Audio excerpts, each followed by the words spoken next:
Scoate, Doamne, oameni ca Ilie, prin Duhul să se roage cu tărie. Prorocii mincinoși să tremure să vadă că numai Tu aprinzi jertfa să ardă. Toți idolii din lemn, argint și aur piară, că numai Tu ești Dumnezeu în țară. Aprinde, Doamne, inima să ardă în lucrarea Ta, că secerișul Tău e așa de mare.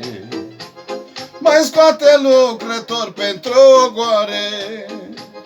Aprinde, Doamne, inima să ardă în lucrarea Ta, că secerișul Tău e așa de mare. Mai scoată lucrători pentru ogoare.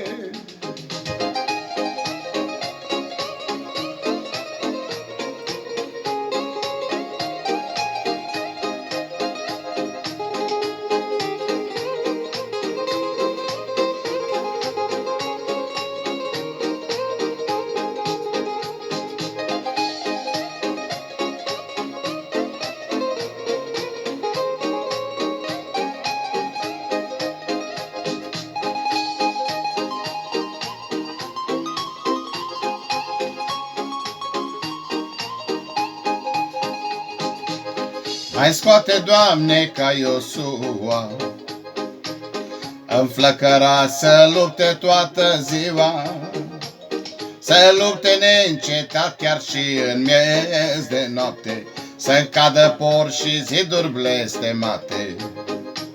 Vrăjmașii Tăi și-a noștri să fugă în pustie și printre noi nici cât să nu mai fie. Aprinde, Doamne, inima să ardă în lucrarea Ta, că secerișul Tău e așa de mare. Mai scoate lucrători pentru ogoare.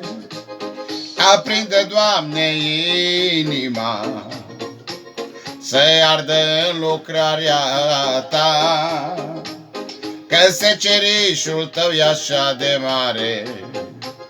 Mai scoate lucrători pentru ogoare.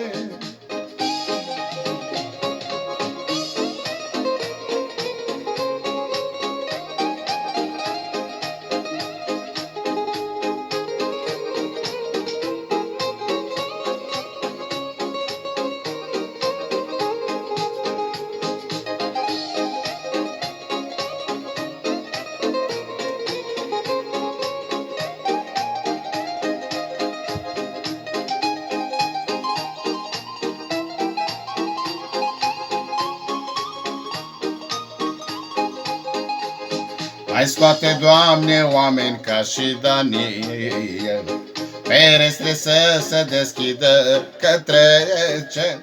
Când mulți nu s-o ruga cuprinși de pare să aimă, aceștia să se roagă fără teamă.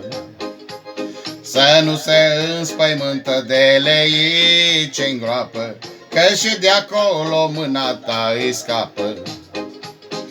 Aprinde, Doamne, inima să ardă în lucrarea Ta, că secerișul Tău e așa de mare. Mai scoate lucrători pentru ogoare.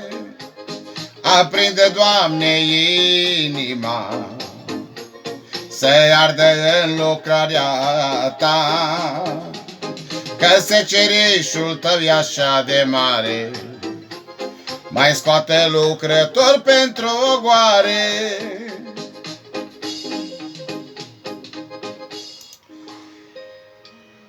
A scoate Dumnezeu oameni pentru ogoare este exact ceea ce spune în Matei 28, mergeți și faceți ucenici din toate neamurile. Zic ca Domnul Iisus să vă binecuvânteze. Sunt fratele vostru Petru, din Alba Iulia. Vă îndemn la marea trimitere.